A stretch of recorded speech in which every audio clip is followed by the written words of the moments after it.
E aí galera, beleza? Bem-vindos aí a mais um vídeo de pós-jogo, comentando aí o clássico entre Palmeiras e São Paulo aí.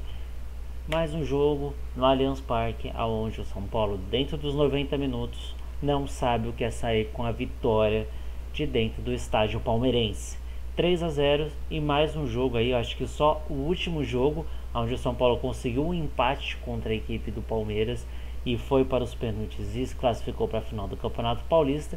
Tirando isso, o São Paulo nunca conseguiu vencer a equipe palmeirense e também nunca jogou um bom futebol. Tirando esse jogo da semifinal do Campeonato Paulista, os demais jogos foram iguais aos de hoje. O São Paulo não entra em campo, não mostra nenhuma vontade de querer vencer a equipe adversária.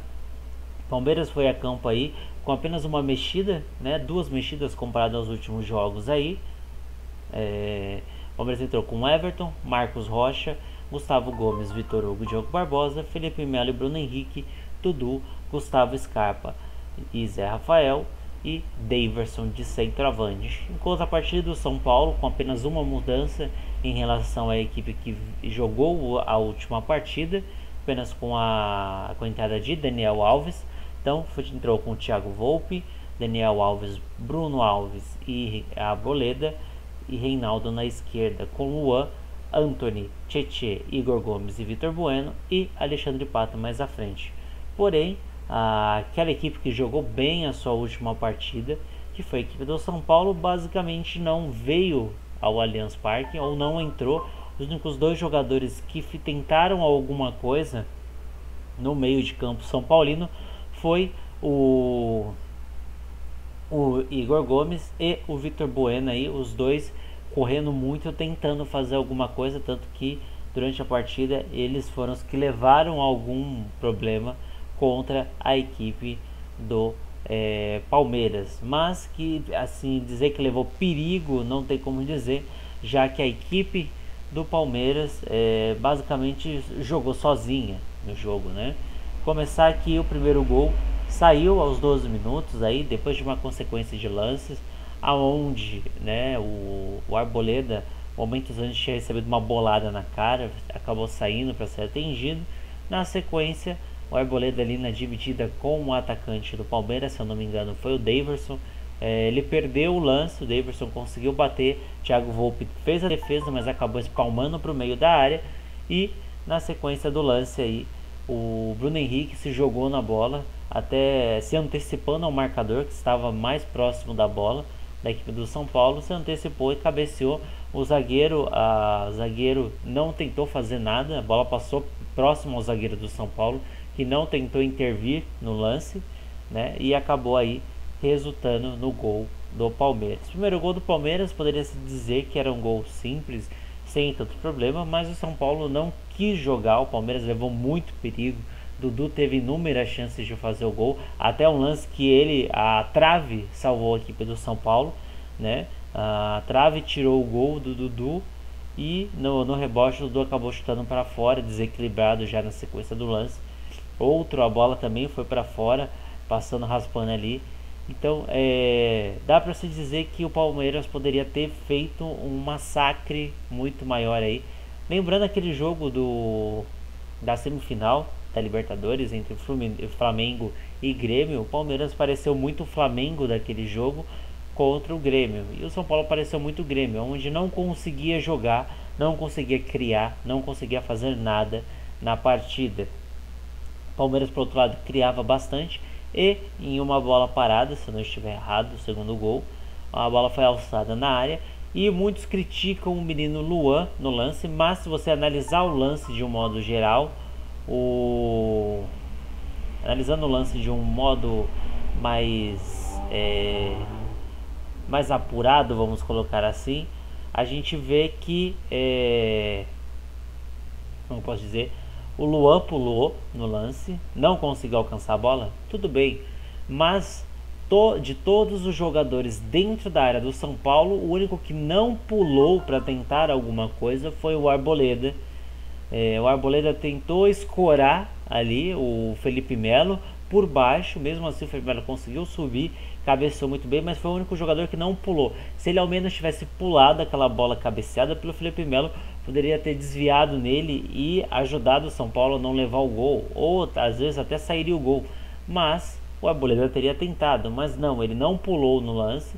Eu acho que foi um problema mais na falta no posicionamento errado do Arboleda, na decisão errada que ele tomou no lance, do que propriamente dizer que o erro foi do menino Luan, né? O menino Luan que vem jogando muito bem, mas, né, nessa partida acabou aí sendo um dos protagonistas desse lance, que no segundo tempo acabou deixando a partida para a entrada de Igor Gomes, né?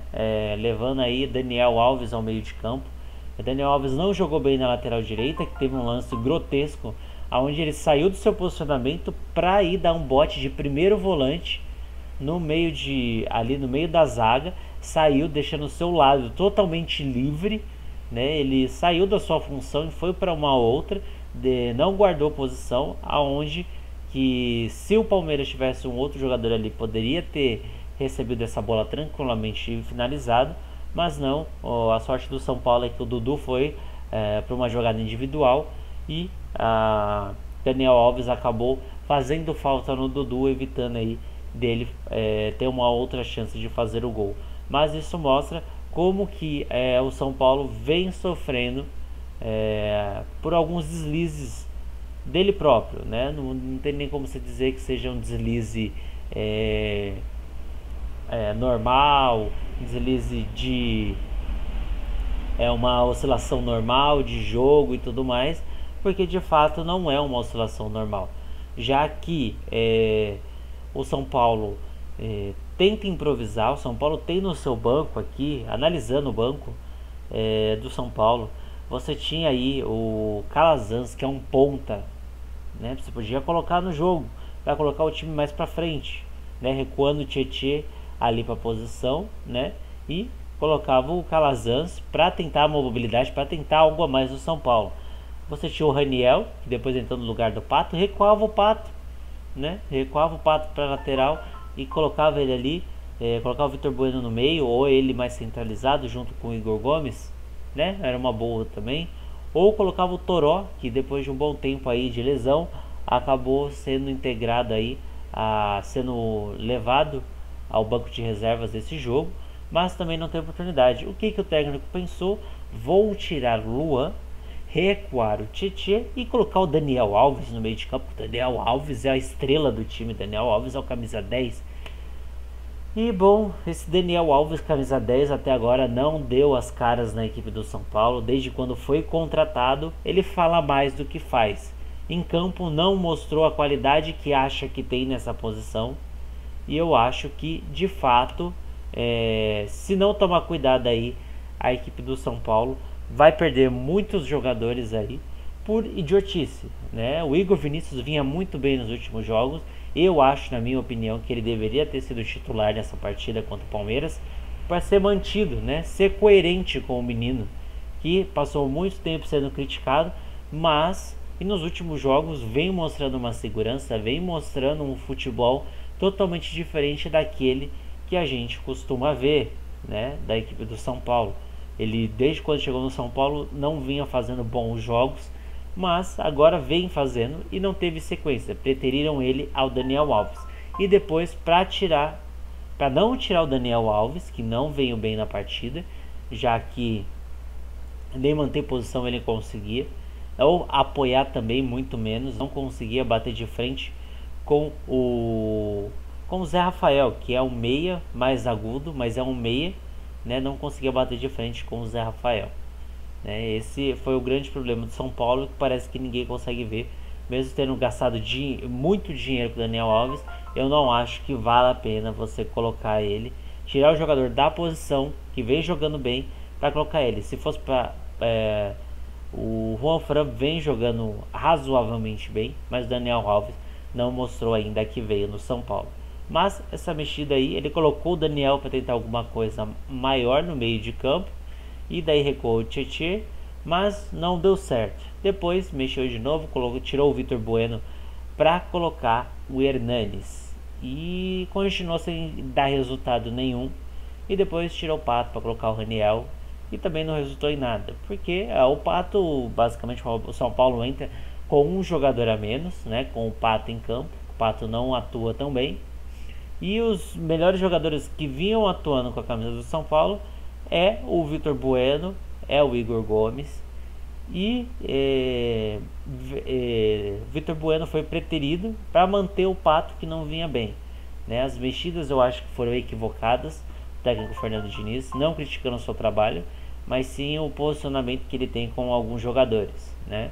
O Daniel Alves não vem bem e eu acho que ele não merecia ter ganhado essa vaga. O mesmo aconteceu com o Hernanes e a gente viu que deu resultado sim. O Hernanes, iniciando no segundo tempo, com alguns minutos, poucos minutos, mostrou muita coisa no último jogo do São Paulo contra o Atlético Mineiro, onde o Igor Gomes jogou muito bem no meio de campo e depois foi substituído pelo Hernanes e se viu uma diferença nesse jogo. Porém, hoje aí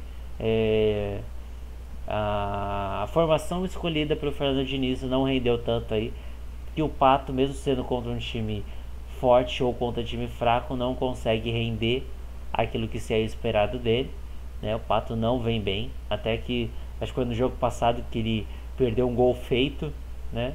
E o Vitor Bueno vem sendo muito melhor do que o Pato, então eu acho que ter tirado o Vitor Bueno, que vem numa sequência boa também, não foi a melhor escolha. Então as escolhas feitas aí, ainda mais para você não colocar o time à frente, né? Você colocou o Hernanes, que pode ter qualidade, mas não tem velocidade de contra-ataque, que o Palmeiras massacrando o São Paulo precisava de contra-ataque.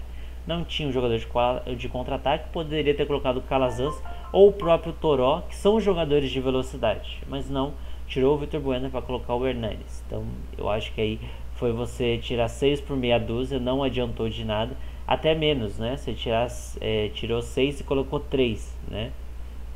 Porque você dividiu o poderio que o São Paulo tinha ofensivo, você tirou esse poderio ofensivo para colocar um jogador para ter um passe melhor, mas para ninguém, porque o Pato é o mesmo que nada, e você só ter o Alexandre Pato ou depois só ter o Raniel acabou aí sendo um grande problema para a equipe do São Paulo. Já do outro lado aí, já comentamos bastante sobre o São Paulo. Do lado do Palmeiras nós vimos uma evolução construtiva da equipe do Palmeiras, mas novamente aí os volantes servindo apenas para finalizar a jogada, não constroem jogada, mas por sorte conseguiram passar por cima de um São Paulo ineficiente, porque novamente eu acho que o Palmeiras com 2 volantes não é a maneira mais certa de jogar, principalmente pela qualidade do seu meio de campo, né? Você tem o Felipe Melo como jogador pesado, ele não desce para construir jogada, ele só vai para finalizar em bolas paradas. Por outro lado, você tem aí o Bruno Henrique, que é o jogador que acompanha a jogada para finalizar ela, porém ele não constrói essa jogada, ele só parte para finalizar. Ele não pode nem ser considerado um homem surpresa, porque todo mundo sabe a forma que joga. Então se você proteger para não ter essa segunda bola aí no ataque, essa sobra, você consegue aí neutralizar uma jogada do Palmeiras. Então eu acho que o grande problema foi isso. O grande problema do Palmeiras é esse, no meio de campo ali tem jogadores que são pesados, e no jogo de hoje funcionou porque foi um São Paulo que jogou com uma linha defensiva pequena contra uma linha de armação forte. Então o Luan tinha que marcar o Scarpa, tinha que marcar o Zé Rafael e marcar o Dudu. Se você for separar, vamos colocar, Daverson fica a cargo do meio de zaga, que é Arboleda e Bruno Alves. Os laterais, o lateral esquerdo fica com o Dudu, o lateral direito com o Zé Rafael, e o Luan fica com o Gustavo Scarpa. Até aí tudo bem.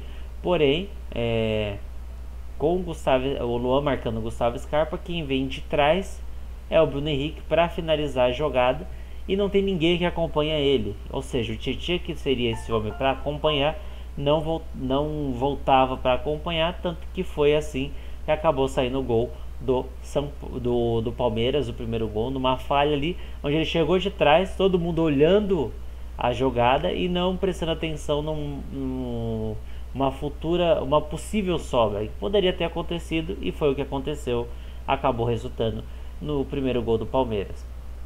Mas esse meio de campo eu acho que poderia ir. Tem uma outra opção, porque por que não colocar aí um meio de campo com Gustavo Scarpa e Zé Rafael?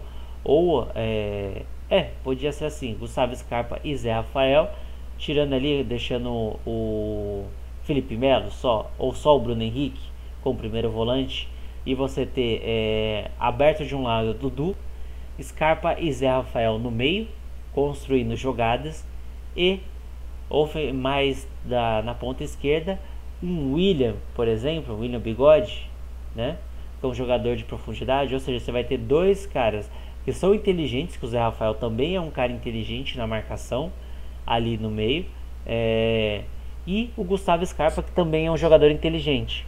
Porém, o Palmeiras aí acaba buscando essa mesma formação por muito tempo, e são dois jogadores que não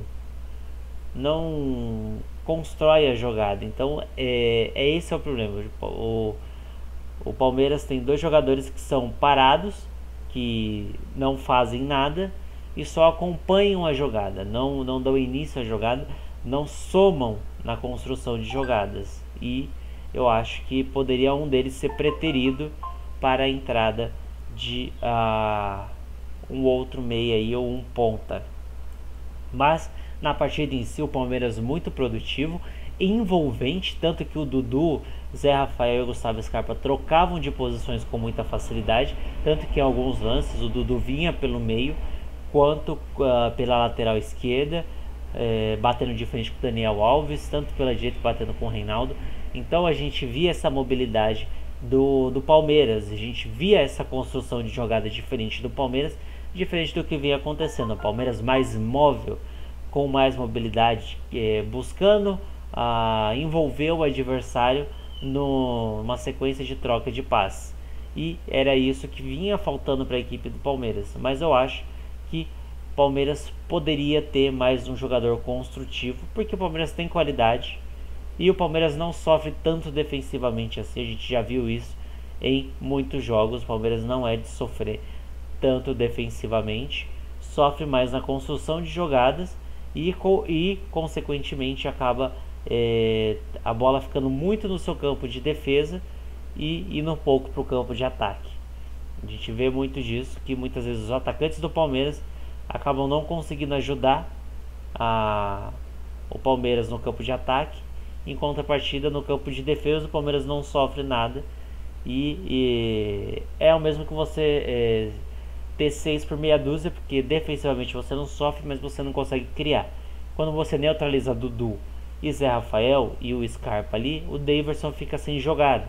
Daverson hoje conseguiu jogar bem porque jogou nos erros do adversário, tanto que teve um lance, o lance do primeiro gol, onde ele participou roubando a bola e finalizando, e do segundo teve um outro lance na partida, onde foi analisado um possível pênalti numa bola que ele recebeu se infiltrando no erro da marcação do São Paulo. A sorte é que o Thiago Volpi foi mais veloz que ele, conseguiu dar um tapa primeiro na bola e assim conseguiu aí evitar que o Daverson tivesse uma chance de fazer o gol. O juiz aí, o lance foi analisado pelo VAR e foi visto que de fato não foi pênalti. Um lance aí, esse é um lance que vai ser muito questionado, porque, né, a gente viu o lance no último jogo do Daverson. Muitos dizem que tem imagens do lance que comprovam que o Daverson não foi tocado no lance. Então o Daverson já vem com esse problema aí, que é a desconfiança. Todos desconfiam de um possível lance do Daverson aí, de uma possível como que eu posso dizer aí, uma peripécia do Daverson aí, fingindo um lance, simulando um lance, sem ter necessidade. Então é um grande problema que o Palmeiras vem sofrendo ofensivamente na construção de jogadas. Mas hoje Deu tudo certo? Deu tudo certo. Foi a mil maravilhas? Pode-se dizer que sim, porque só o Palmeiras jogou. Então, não tem como você dizer que o Palmeiras não mereceu a vitória, porque jogou muito bem.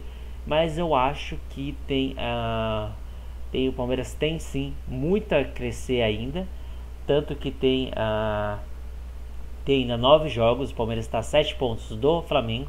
Mas o Flamengo não tem um jogo complicado aí, como não tem nenhum jogo complicado na sequência do campeonato, né? Pode dizer assim. Ele tem o que? Jogos semi-problemáticos, né? Vamos colocar assim, porque dos próximos 10 jogos que o Flamengo pega, acho que só tem 4 que são difíceis. Então, por título, é uma sequência muito difícil para o Palmeiras. Mas para a vaga na Libertadores não é tão problemático assim. Em estatísticas, a gente vê aqui os números, que os números mostram uma superioridade do São Paulo, mas uma superioridade mentirosa, aonde o São Paulo criou 14 chances, sendo 4 delas que foram na direção do gol.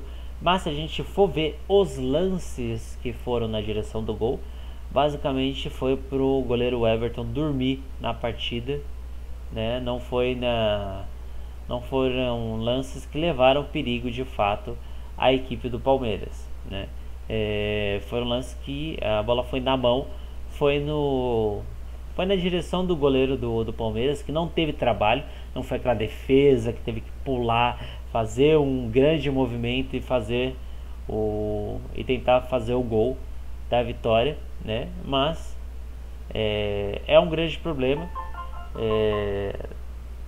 Foi um grande problema para o São Paulo, porque, né, não conseguiu construir. E o São Paulo não conseguir construir, né, é bem complicado. Ainda mais que conseguiu fazer muita coisa aí, né, nos últimos jogos. Atuou melhor que o Palmeiras nos últimos jogos. E nesse jogo aí foi um jogo mentiroso, números mentirosos aí para a equipe do São Paulo. Por outro lado, o Palmeiras, 19 chutes dados, acertando 8 no gol. Desses 8, o Palmeiras fez 3, podendo fazer mais ainda. Chutes que foram no gol, teve o do Dudu, que a bola bateu na trave, que era um gol certo, mas a trave salvou o São Paulo. Então poderia ser um 4, 5, até mesmo 8-0 para a equipe do Palmeiras. Poderia. Não tem como você dizer que não poderia ser um 8-0 para a equipe do São Paulo. Poderia contra a equipe do São Paulo. 8-0 para o Palmeiras poderia com muita facilidade, porque o Palmeiras realmente levou perigo nas suas oportunidades. E alguns lances por grandes intervenções do goleiro Thiago Volpe ou pela defesa do São Paulo, mas o Palmeiras teve total chance de fazer uma goleada gigantesca contra a equipe do São Paulo. Posse de bola ficou mais com o São Paulo, aquela posse de bola mentirosa entre a linha defensiva do São Paulo. Talvez a troca de passes aqui foi mais defensiva do que ofensiva. Faltas, não foi um jogo muito faltoso, foram 36 faltas só na partida, não foi um jogo tão faltoso.